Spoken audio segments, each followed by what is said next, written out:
Welcome back to the another lecture, and inshallah, from today, we will start the chemistry and physics. The बस हम इसकी ending करेंगे हम दोनों subjects की, बिकॉज हमारे पास टाइम शॉर्ट है।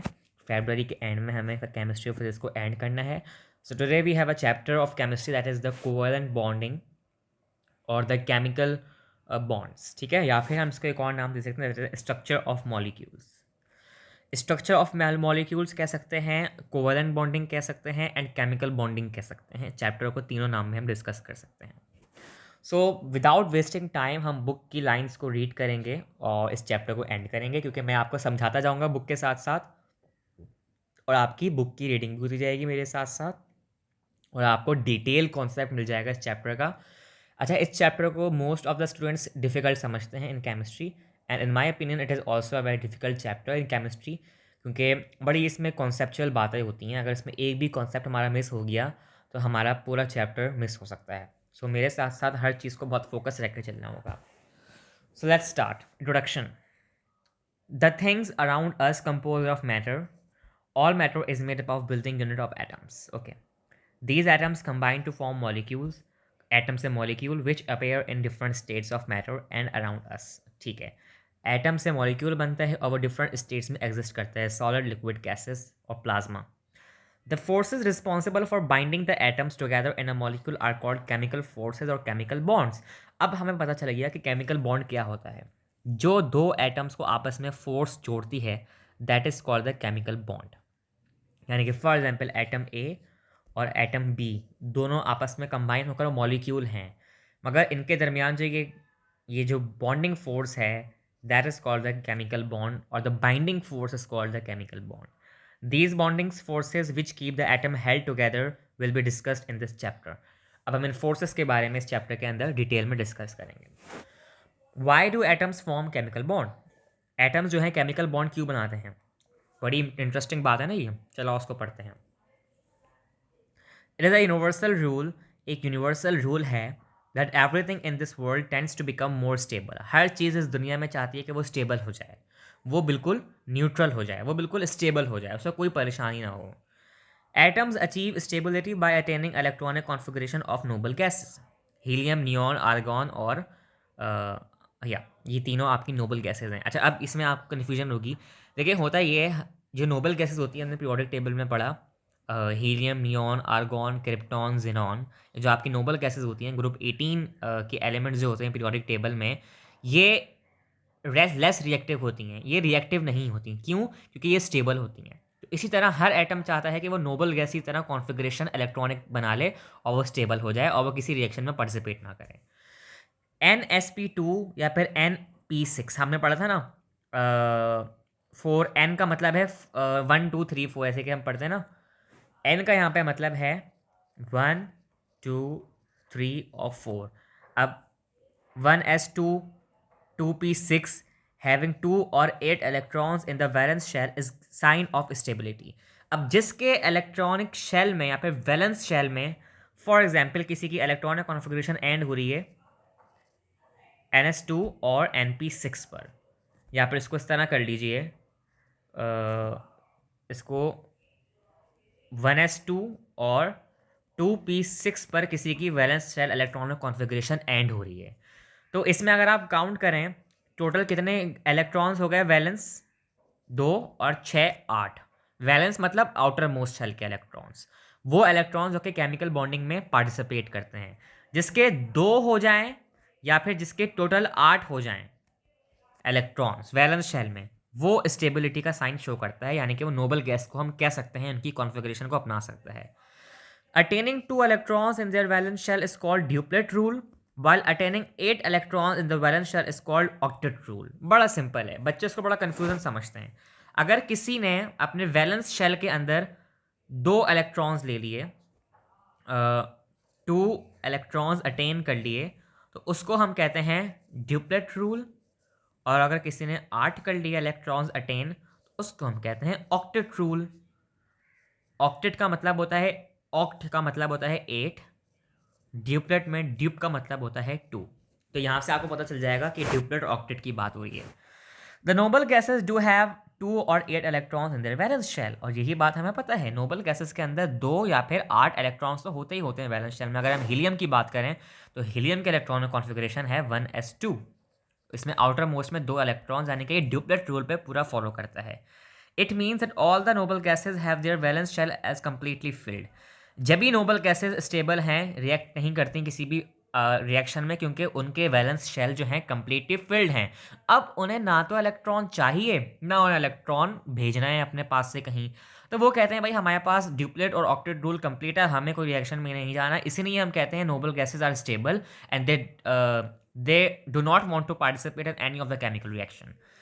Their atoms do not have vacant space. Vacant का मतलब खाली space in their valence shell to accommodate, यानी कि उसमें वो accommodate कर सकें extra electrons। ना तो वो accommodate कर सकती हैं extra electrons, यानी कि रख सकती हैं, या फिर वो ज़ाया कर सकती हैं।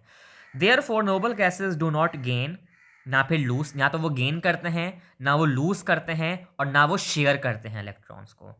That is why they are non reactive. अगर आपसे कभी पेपर में, मेरे ख्याल से AKU में, ये मेरे सेकंड ईयर या फर्स्ट ईयर में तो ये क्वेश्चन आया था कि नोबल गैसेज हमेशा रिएक्ट क्यों नहीं करती, तो आप ये पूरा पैराग्राफ लिख दीजिए, आपको पूरे नंबर मिल जाएंगे। खत्म हो गई बात। और लिखना भी क्या, याद भी क्या करना, समझने वाली बात है भाई, सिंपल सी बात है। जो मैंने भी पढ़ा आप वही लिखे आएंगे तो आपको पूरे नंबर मिलेंगे। अब आपको आई होप समझ आएगा कि नोबल गैसेस क्यों रिएक्टिव नहीं होती। The importance of the noble gas electronic configuration lies in the fact that all the other atoms try their best to have the noble gas electronic configuration। इसका मतलब खरबूजे को देख के खरबूजा रंग पकड़ता है। एक एलिमेंट कह रहा है जब नोबल गैसेस की इलेक्ट्रॉनिक कॉन्फ़िगरेशन फुल है, तो वो कहता है कि भाई मैं भी उसकी तरह फुल होना चाहता हूँ, मैं भी किसी रिएक्शन में पार्टिसिपेट नहीं करना चाहता। That's why all the atoms in this universe tends to attain the configuration of electronic configuration. That's why for this purpose atoms combine with one another which is called chemical bonding. अब हर atom चाहता है कि वो noble gas की तरह combine हो जाए और अपने आप को स्टेबल कर ले, इसलिए वो केमिकल बॉन्ड बनाते हैं। कभी क्वेश्चन में, पेपर में क्वेश्चन आया कि केमिकल बॉन्डिंग क्यों ज़रूरी है, क्योंकि हर एटम चाहता है कि वो नोबल गैस बन जाए, उनकी इलेक्ट्रॉनिक कॉन्फ़िगरेशन को अपना ले। तो इसलिए केमिकल बॉन्डिंग शेयर करते हैं हर एलिमेंट्स, हर electrons, sorry atoms. In other words, simple words में कहा जाए, atoms form chemical bonds to achieve stability by acquiring inert gas electron configuration. Inert gas यानी कि नोबल गैस। इनर्ट का मतलब होता है लेस रिएक्टिव, तो लेस रिएक्टिव कौन है हमारे पास? Noble gas. An atom can accommodate 8 electrons in its valence shell in 3 ways. अब जो ऑक्टेट रूल है या फिर 8 इलेक्ट्रॉन्स को अकोमोडेट करने के जो कुछ स्टेप्स हैं वैलेंस शेल में, वो हमें बयान किए गए हैं। आओ पढ़ते हैं तीनों को। किस तरह के से? Number 1, by giving valence shell electrons if they are less than 3 to other atoms. अब होता यह है, वो अपने जो वैलेंस शेल इलेक्ट्रॉन्स होते हैं वो अदर एटम्स को दे देते हैं, मगर कब? जब वो 3 इलेक्ट्रॉन से कम इलेक्ट्रॉन्स होते हैं उनके पास। ये ऑक्टेट रूल बता रहा है। जब किसी एलिमेंट के पास वैलेंस शेल इलेक्ट्रॉन्स में जो है, हम 8 इलेक्ट्रॉन्स वाले की बात कर रहे हैं, जब उसके 3 इलेक्ट्रॉन्स से कम होते हैं, फॉर एग्जाम्पल 2, 3 तो इलेक्ट्रॉन्स नहीं है, उसके पास 2 हैं, तो वो 3 को करने के लिए क्या करता है? अदर इलेक्ट्रॉन एटम से वो बाइंड कर जाता है। नंबर 1 ऑक्टेट रूल ये कहता है लेस देन 3 इलेक्ट्रॉन्स होने चाहिए, शर्त है इसकी। मगर by gaining electrons from other atoms, यहाँ तो हमने बात की थी बाय गिविंग, बाय लूजिंग, मगर by gaining electrons from other atoms if the valence shell has 5 और मोर इलेक्ट्रॉन्स इन इट।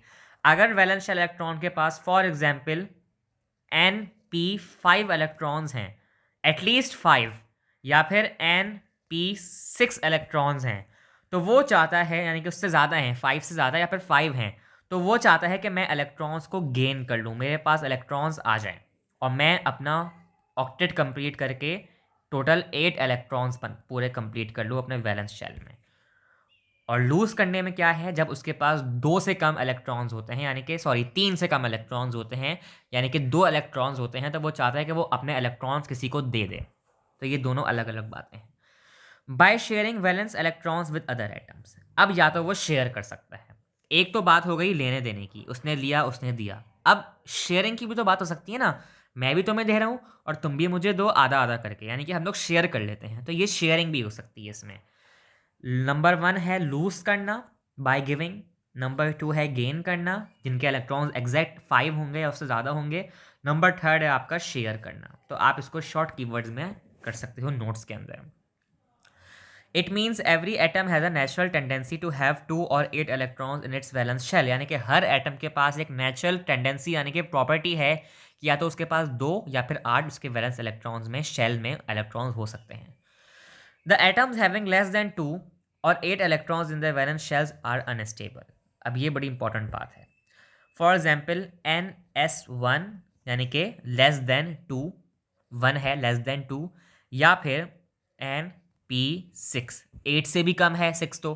तो इन दोनों की अगर हम बात की जाए, अगर अभी पेपर में क्वेश्चन आए कि NS1 और NP6 अनस्टेबल है, तो आप बोलेंगे यस। क्यों? क्योंकि हर एटम जिसके पास लेस देन 2 और 8 इलेक्ट्रॉन्स है वैलेंस शेल के अंदर, वो अनस्टेबल है। नंबर खत्म हो गई बात यार। Now the question arises that how can we identify the way an atom reacts? अब हम ये कैसे आइडेंटिफाई कर सकते हैं कि किस तरीके से एटम रिएक्ट करता है आपस में। रिएक्ट तो कर रहा है, किस तरीके से कर रहा है, आओ उसको पढ़ते हैं। The position of an atom in the periodic table indicates its group number. ये बड़ी इंपॉर्टेंट बात पता चल गई हमें। जो पोजिशन ऑफ एन एटम होती है पीरियोडिक टेबल के अंदर, वो उसका ग्रुप नंबर बताता है। As we have studied in the chapter number 3 periodic table, the group number is assigned on the basis of valence shell electrons. जो आपका ग्रुप नंबर है वो किसकी बेसिस पर असाइन किया जाता है? वैलेंस शेल इलेक्ट्रॉन्स की बेसिस पर। मैंने सिखाया भी था। फॉर एग्जांपल अगर आप लो 1s2 2s2 2p6, तो यहाँ पर वैलेंस इलेक्ट्रॉन्स कौन कौन से हैं? 2s2 और 2p6। तो इन दोनों का ग्रुप नंबर क्या होगा? 6 + 2, यानी कि 8 ग्रुप में आते हैं ये दोनों। ये एलिमेंट सॉरी एलिमेंट ए कौन से ग्रुप में आता है? ग्रुप 8 में। क्यों? क्योंकि इसकी लास्ट वैलेंस इलेक्ट्रॉन्स के अंदर, शेल्स के अंदर टोटल 8 इलेक्ट्रॉन्स हैं। तो यही बात हमें यहाँ पता चल रही है। The group number is assigned on the basis of valence shell electrons. ठीक है। For example group 1 has only 1 electron in its valence shell, and group 17 यानी कि halogens has 7 electrons in its valence shell.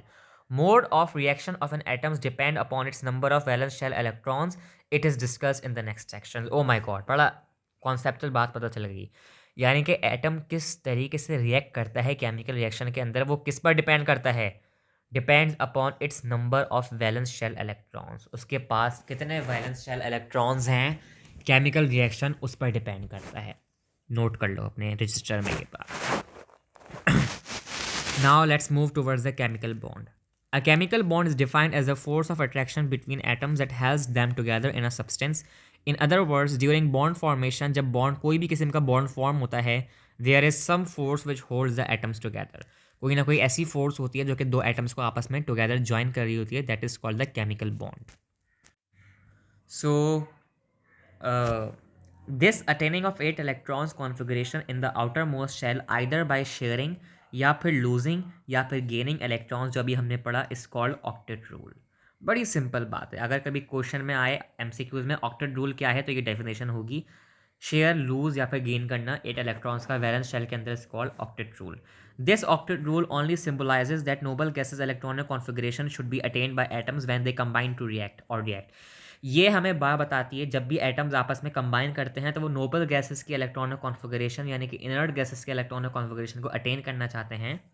For elements like hydrogen और helium which have only S subshell, this becomes duplet rule. अब duplet rule किन के ऊपर valid है? जिनके पास सिर्फ S सबशेल है। लाइक हाइड्रोजन की इलेक्ट्रॉनिक कॉन्फिगरेशन क्या है? H2 की 1s2, सिर्फ S है यहाँ पर। इसी तरह हीलियम की बात कर ली जाए तो हीलियम के पास भी आपके पास जो है हीलियम गैस के पास आपके पास 1s2 कॉन्फ़िगरेशन है, तो इसमें भी सिर्फ S की बात हो रही है, S और आपके पास ऑर्बिटल्स की बात हो रही है। That is called the duplet rule. It plays a significant role in understanding the formation of chemical bond between atoms. तो यानी कि ड्यूप्लेट रूल जो है ये भी सिग्निफिकेंट रोल ऑक्टेट रूल की तरह प्ले करता है केमिकल बॉन्डिंग के लिए एटम्स के दरमियान जिनके पास सिर्फ S ऑर्बिटल्स हैं या फिर S सबशेल्स हैं। Okay, if the bond formation, अगर दो आइटम्स के दरमियान बॉन्ड फॉर्म हो रहा है, इज बिटवीन आयंस यानी कि चार्ज पार्टिकल्स। एक है पॉजिटिव यानी कि सोडियम क्लोराइड में सोडियम पॉजिटिव है और क्लोरीन जो है नेगेटिव। अगर इन दोनों के दरमियान आयनिक बॉन्ड फॉर्म हो रहा है यानी कि आयंस के साथ, यानी कि एक ये है पार्शली नेगेटिव पॉजिटिव और सोडियम, चलो मैं इसको दोबारा समझाता हूँ। ये देखो, चलो पहले पैराग्राफ को पढ़ लेते हैं। फिर समझाता हूँ मैं इस बात को। If the bond formation is between ions like sodium chloride, it is due to an electrostatic force of attraction between them. But if bond formation is between similar atoms or between the atoms that have comparable electron negativities, then the chemical bond formation is by sharing of electrons. This sharing of electrons may be mutual or one sided. अब ये बात आपको शायद समझ नहीं आई होगी। देखो, एक मेरे पास है सॉल्ट NaCl, अगर मैं इसको ब्रेक कर दूं, तोड़ दूं, पानी के अंदर डाल दूं, तो ये आयोनाइज हो जाएगा, यानी कि सोडियम प्लस चार्ज में आ जाएगा और क्लोरीन माइनस चार्ज में आ जाएगा। तो इन दोनों के दरमियान जो बॉन्ड फॉर्मेशन है ये है आयोनिक बॉन्ड फॉर्मेशन। मगर ये आयोनिक बॉन्ड फॉर्मेशन किन के दरमियान है? पार्शियली पॉजिटिव चार्ज के दरमियान और पार्शियली नेगेटिव चार्ज के दरमियान आयनिक बॉन्ड फॉर्मेशन है। तो ये आयनिक बॉन्ड फॉर्मेशन किसके जरिए है? इलेक्ट्रोस्टैटिक फोर्सेस के जरिए। लिख लो, नोट कर लो अपने रजिस्टर में। बट अगर यही बॉन्ड फॉर्मेशन दो सिमिलर एटम्स यानी कि फॉर एग्जांपल हाइड्रोजन और हाइड्रोजन के दरमियान, या फिर अलग अलग एटम्स के दरमियान जैसे कि हाइड्रोजन और क्लोरीन के दरमियान, जिसमें क्लोरीन, या फिर हाइड्रोजन और फ्लोरीन के दरमियान जिसमें फ्लोरीन की इलेक्ट्रोनेगेटिविटी होती है 4.0 और हाइड्रोजन की मेरे ख्याल से होती है 2.0 कुछ होती है, मेरे ख्याल से, मुझे याद नहीं है। फ्लोरीन की तो 4.0 होती है, मुझे याद है। तो इन दोनों में अगर आप देखो इलेक्ट्रोनेगेटिविटी डिफरेंस बहुत है। 4 - 2 कर दो, 2% का इलेक्ट्रोनेगेटिविटी डिफरेंस है, यानी कि काफ़ी डिफरेंस है इलेक्ट्रोनेगेटिविटी में। इसका मतलब जिनके दरमियान इलेक्ट्रोनेगेटिविटी डिफरेंस ज़्यादा हो या फिर जिनके दरमियान सेम सेम बॉन्ड फॉर्मेशन हो, उनको हम कहते हैं शेयरिंग ऑफ इलेक्ट्रॉन्स। इन सब के दरमियान शेयरिंग ऑफ इलेक्ट्रॉन्स होती है, या bond formation. This sharing of electrons may be mutual और वन साइडेड। म्यूचुअल का मतलब होता है दोनों के बराबर, 50-50 दोनों आपस में शेयर कर रहे हैं, that is called mutual. Sided सिर्फ एक एलिमेंट शेयर कर रहा है, दूसरा नहीं कर रहा। When two approaching atoms come closer, जब दो आपस में अप्रोच करने वाले एटम्स क्लोज आते हैं, the attractive as well, they attractive as well, वो आपस में अट्रैक्ट भी करते हैं एक दूसरे को, और repulsive as well, forces becomes operative।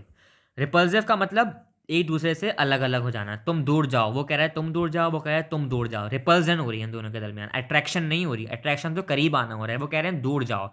तो जब ये दोनों एटम्स आपस में क्लोज आते हैं तो ये फोर्सेस ऑपरेटिव हो जाती हैं। कौन कौन सी? अट्रैक्टिव और रिपल्सिव। अट्रैक्टिव कब होती हैं, रिपल्सिव कब होती हैं, आओ उनको पढ़ते हैं। The formation of a chemical bond is a result of a net attractive force which dominate. इसका मतलब ये है, फॉर एग्जाम्पल अगर मैं बात करूँ दो एटम्स के दरमियान जब बॉन्ड फॉर्म हो रहा है, तो अगर वो बॉन्ड फॉर्म हो रहा है तो किसकी वजह से हो रहा है? अट्रैक्शन की वजह से ना। दोनों आपस में अट्रैक्ट हो रहे हैं एक दूसरे से, तो उसमें अट्रैक्टिव फोर्सेस डोमिनेट, मतलब डोमिनेंट होती हैं, अपर होती हैं, हाई क्लास पे होती हैं। The energy of that system is lowered and molecules is form. जिस सिस्टम में अट्रैक्शन फोर्सेस की वजह से केमिकल बॉन्ड फॉर्म होता है, उस सिस्टम की एनर्जी कैसी होती है? लोवर्ड होती है, नोट कर लो। और मॉलिक्यूल इज फॉर्म, नोट कर लो। Otherwise if repulsive forces becomes dominant, no chemical bond will be form. ना ही तो केमिकल बॉन्ड फॉर्म होगा, क्योंकि दोनों आपस में एक दूसरे को नफरत से बोलेंगे दूर भागो। In that case there will be increase in the energy of the system due to the creation of repulsive forces. अब इसको ऐसे समझो, दो लड़के हैं, उनकी दोस्ती खराब हो गई, वो एक दूसरे को मारम मारी कर रहे हैं। वो कह रहे हैं तू यहाँ से भाग, वो कह रहे हैं तू यहाँ से भाग, तो मारम मारी में दोनों की एनर्जी क्या होगी? ज़्यादा होगी। अगर वही दोनों दोस्त आपस में अच्छी तरह हैं, यानी कि अट्रैक्टिव फोर्सेस है, मोहब्बत है, तो उनकी एनर्जी लो होगी, क्योंकि वो बोलेंगे हमें इतनी ज़रूरत ही नहीं है एनर्जी लगाने की, हम लोग वैसे ही इतने अच्छे दोस्त हैं। तो इसको इस मिसाल से समझो। अभी जो एनर्जी वाला कॉन्सेप्ट है ना, ये अभी तक यहीं पर रखो। इंशाल्लाह हम नेक्स्ट चैप्टर में जब हम पढ़ेंगे थर्मोडायनामिक्स या फिजिक्स में या फिर आपकी केमिस्ट्री में, तो उसमें समझाऊंगा मैं एनर्जी का क्या रोल होता है actually. So types of chemical bond. The valence electrons which are involved in the chemical bonding are termed as bonding electrons. अब हमने वैलेंस इलेक्ट्रॉन्स को एक और नाम दे दिया, जिनके आउटर मोस्ट शेल में इलेक्ट्रॉन्स बॉन्डिंग करने के लिए होते हैं केमिकल, उनको हम कहते हैं bonding electrons. They usually reside in the incomplete or partially filled outermost shell of an atom. Incomplete का मतलब ये है जैसे कि किसी के वैलेंस शेल में 8 इलेक्ट्रॉन्स होने चाहिए थे, मगर उसके वैलेंस शेल में 4 इलेक्ट्रॉन्स हैं। ओके, बल्कि नहीं, इसको इस तरह समझो।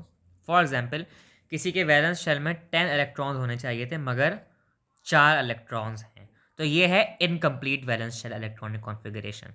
इसी तरह किसी के में 10 होने चाहिए थे मगर उसमें 5 हैं, यानी कि 10 का हाफ 5, तो इससे हम कहते हैं पार्शियली फिल्ड इलेक्ट्रॉनिक कॉन्फ़िगरेशन या फिर partially filled shell.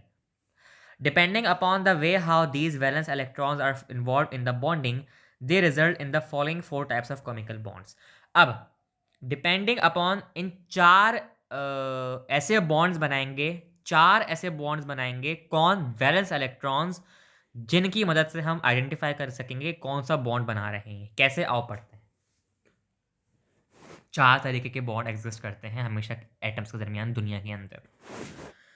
Ionic bond, covalent bond, dative covalent और कोऑर्डिनेट कोवेलेंट बॉन्ड, या फिर मेटेलिक बॉन्ड। आओ हर एक को डिटेल में पढ़ते हैं। The elements of group 1 and group 2 being metals, हमें पता है alkali metals group 1, alkaline earth metals group 2, have the tendency to lose their valence electrons, उनके पास टेंडेंसी होती है कि वो अपने इलेक्ट्रॉन्स को, वैलेंस इलेक्ट्रॉन्स को लूज कर सकें। क्योंकि forming positively charged ions. Group 1 में कौन सा एलिमेंट आता है? सोडियम आता है ना। सोडियम पॉजिटिव कब बनता है? जब वो अपने इलेक्ट्रॉन्स को लूज कर देता है, ठीक है।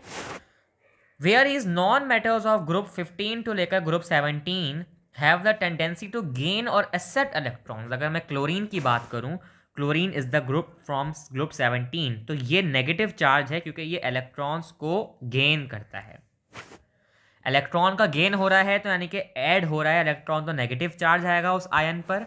इलेक्ट्रॉन का लॉस हो रहा है तो उस आयन पर पॉजिटिव चार्ज आएगा, नोट कर लो। They are electronegative elements with high electron affinities. Actually group 15 से लेकर ग्रुप 17 के जो एलिमेंट्स होते हैं जो कि इलेक्ट्रॉन को एक्सेप्ट करते हैं, वो हाईली इलेक्ट्रोनेगेटिव एलिमेंट्स होते हैं विद हाई इलेक्ट्रॉन एफिनिटीज। अब ये दोनों चीज़ें हम पढ़ चुके हैं पीरियोडिक टेबल में, मुझे बताने की ज़रूरत नहीं है। इनकी हाई इलेक्ट्रॉन एफिनिटी भी होती है और इनकी हाई इलेक्ट्रोनेगेटिविटी भी होती है। If atoms belonging to these two different groups, यानी कि मेटल्स एंड नॉन मेटल्स, अगर एटम्स आपके या तो मेटल ग्रुप के होंगे या फिर नॉन मेटल्स ग्रुप के होंगे, आर अलाउड टू रिएक्ट, अगर हम इन दोनों को आपस में रिएक्ट करवा दें, chemical bond is formed, chemical bond form होता है। This type of chemical bond which is formed due to complete transfer of electron from one atom to another atom is called ionic bond। जब भी transfer of electron के जरिए, sharing नहीं, transfer of electrons, ये याद रखना, बहुत से बच्चे शेयरिंग लिख देंगे।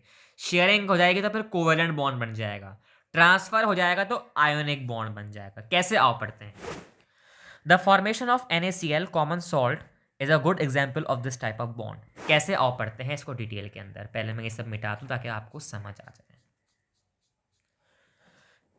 2Na, मैं लिखता जा रहा हूं, 2Na sodium solid plus chlorine gas. एक है ग्रुप 1 का मेटल और एक है ग्रुप 17 का नॉन मेटल जो कि है गैस फॉर्म में। इन दोनों को आपस में कंबाइन करो तो आपके पास बनेगा 2NaCl, that is common salt solid, बन गया। Sodium chloride is a simple compound form by sodium जिसका एटॉमिक नंबर होता है, प्रोटॉन नंबर होता है 11, एंड क्लोराइड जिसका एटॉमिक नंबर होता है 17, ठीक है। The ground state electronic configuration of these elements is shown below. अब ये ग्राउंड स्टेट क्या होती है और ये एक्साइटेड स्टेट क्या होती है, आओ पढ़ते हैं इसको।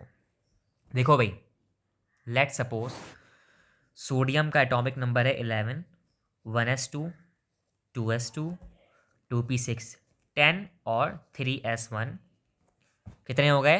11। सोडियम के इलेक्ट्रॉनिक कॉन्फ़िगरेशन हो गई। इसी तरह क्लोरीन की 17 एटॉमिक मास होता है, सो नंबर होता है, और एटॉमिक मास होता है 35.5। 1s2, 2s2, 2p6, 3s2 और 3p5, हो गए 17। मगर ये है excited, sorry, ground state. Ground state का मतलब ये होता है अगर 3s1 है और s में हमेशा कितने होने चाहिए? 2 इलेक्ट्रॉन्स होने चाहिए, मगर यहाँ पे है 1, तो इसको हम कहते हैं ग्राउंड स्टेट। इसी तरह p में कितने होने चाहिए? 6, मगर यहाँ है 5, तो ये है ग्राउंड स्टेट, GS। अगर मैं कहूँ सोडियम से कि सोडियम तुम अपना 2p6 में से 2p6 में से 6 को 5 कर लो और s को एक इलेक्ट्रॉन दे दो, तो s हो जाएगा 3s2 और ये हो जाएगा 2p5। तो ये मेरे पास हो जाएगी excited state, EXCITED, excited state. अगर इसी तरह मैं क्लोरीन से कहूँ कि क्लोरीन तुम अपना 3s2 में से एक s रख लो, 3s1 कर लो और p को एक और दे दो इलेक्ट्रॉन, तो ये हो जाएगा 3p6, कंप्लीट हो जाएगा p और शेल। तो ये हो जाएगा एक्साइटेड स्टेट। तो ये फ़र्क होता है ग्राउंड स्टेट और एक्साइटेड स्टेट में, मगर अभी हमें इसको डिटेल में नहीं पढ़ना, बस इतना याद रखो जो मैंने बताया है। हाँ, याद ज़रूर रखो क्योंकि ये इंपॉर्टेंट है, और क्यों है बताता हूँ। ग्राउंड स्टेट इलेक्ट्रॉनिक कॉन्फ़िगरेशन है 3s1 सोडियम की, और क्लोरीन की है 3s2 और 3p5। अब ये जो मेरे पास स्ट्रक्चर है ना, ये जो इसमें डॉट बना हुआ है, Na डॉट और क्लोरीन, ये इसे हम कहते हैं डॉट एंड क्रॉस स्ट्रक्चर। ये अभी हम पढ़ेंगे इस चैप्टर के बीच में आके। तो होता ये है, this frames indicate electrons in the valence shell of these elements. Sodium has only 1 electron and chlorine has 7 electrons. कैसे देख लो भाई,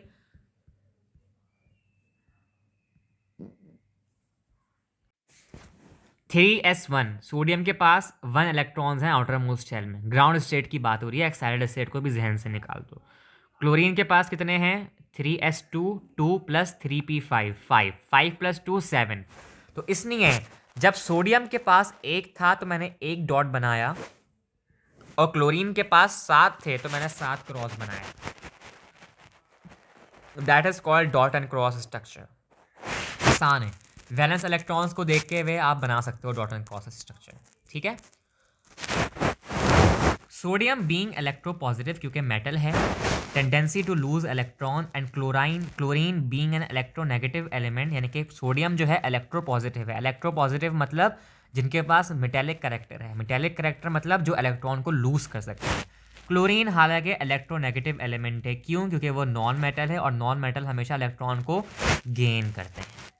Therefore, they form positive and negative ions by losing and gaining electrons respectively. They attain electronic configuration to the nearest noble gases. कैसे,